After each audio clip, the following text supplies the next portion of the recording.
And we're back again, and we've had a problem. So once it started running, we had a bit of smoke. We thought, oh, it's just a bit of residue oil burn itself off. But did it? No. What happened? It got worse. It got significantly it worse. nearly gassed us out in the garage, actually. Yeah.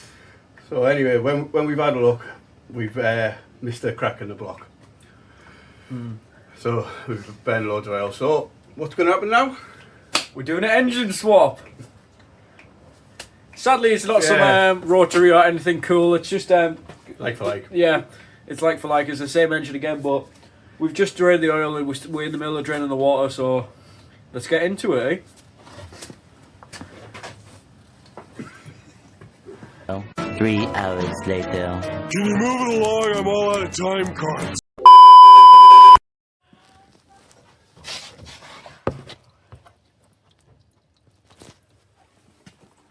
Right.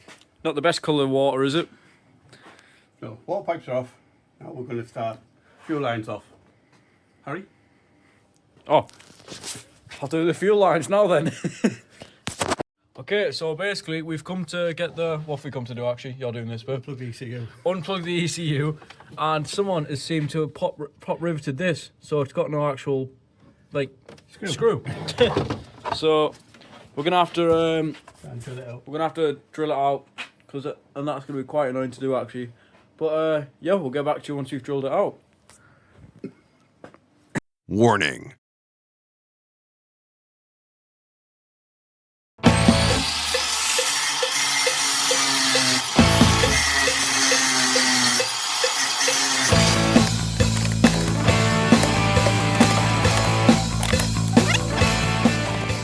Okay, so now basically we've just got the wiring harness off the ECU, if you've seen Dad chisel away at, literally. Now we're going to take the gearbox linkage off and, well yeah, so first we'll have this, so this should just really just pop off,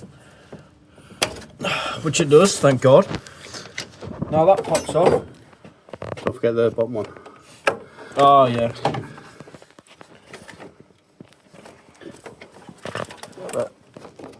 Oh yeah, that I already did that. That's why it was loose there. Yeah. Watch out while I come around here then. And then we take. Oops, daisies. We take these three. Just pop Nuts out. these three nuts out here, and well, then we'll have the gearbox linkage off. So after that, we'll get back to you.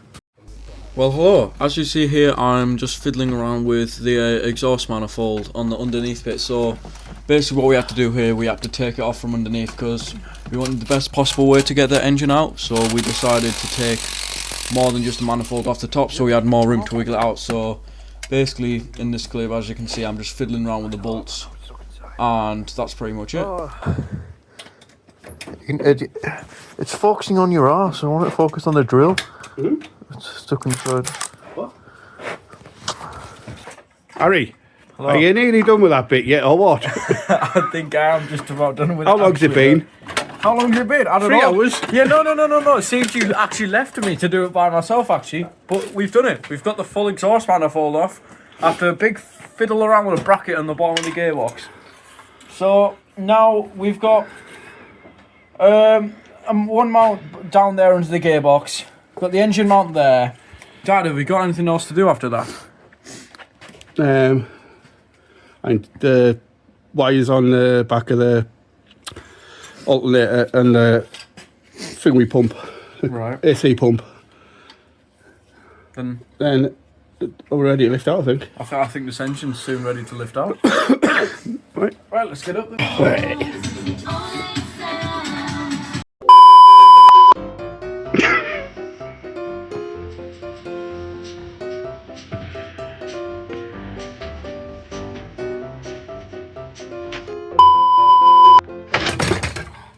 It's ready to lift. Yeah, as you can hear there, we're going to do the same on that side. I'm going to take all the bolts off the axle and arm, and we're going to get this engine out. So, I'll see you in a sec.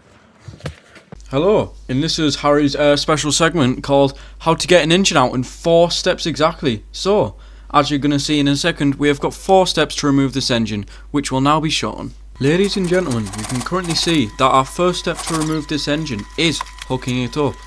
It looks quite simple, but it's also a massive faff on when you forget to put something around the gearbox, so it hangs in an awkward manner. Now the first step is completed, let's move on to step 2. And now that step is complete, we can now move on to the next step. As you can see, we are currently lifting out the engine. This was not that bad of a task, but it also was because we didn't have, well, a moving chain, so we sort of had to let Dad drag it as I pulled it down.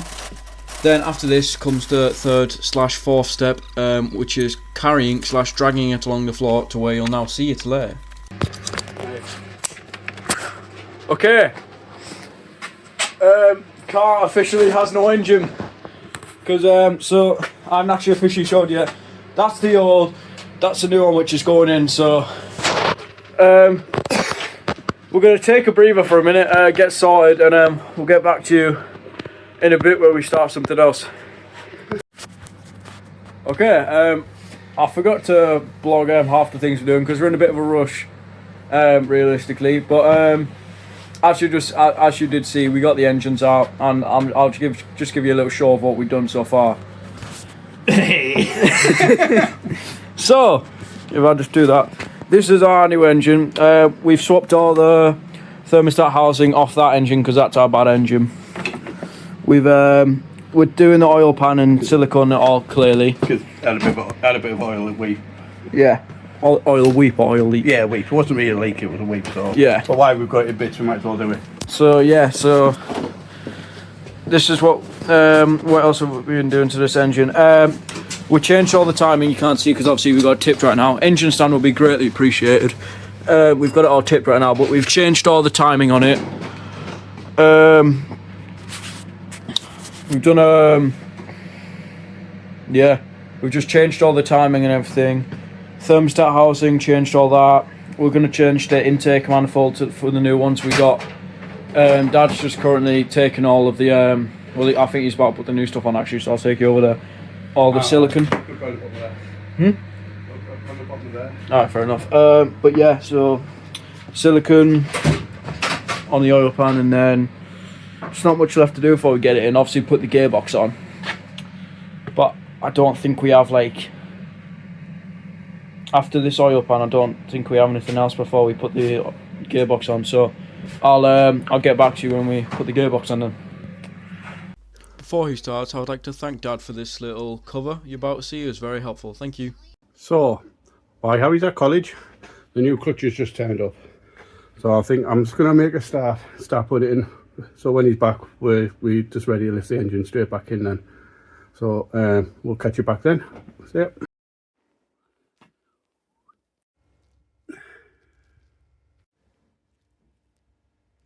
Hello, so it is like, it's nearly about 7 o'clock, and so while Dad is messing around with all the